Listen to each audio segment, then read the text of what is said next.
Welcome! In front of me I have Xiaomi Mi 11 and today I'll show you how you can add another account to Play Store.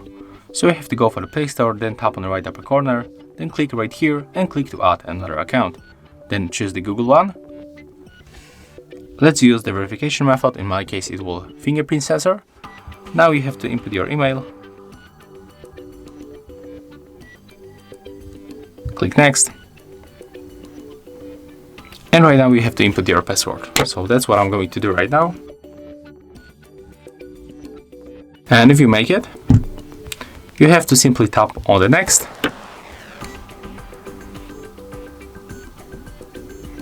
Then tap here.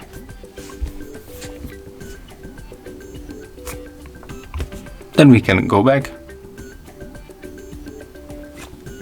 And when you open Play Store another time, we can easily switch between accounts.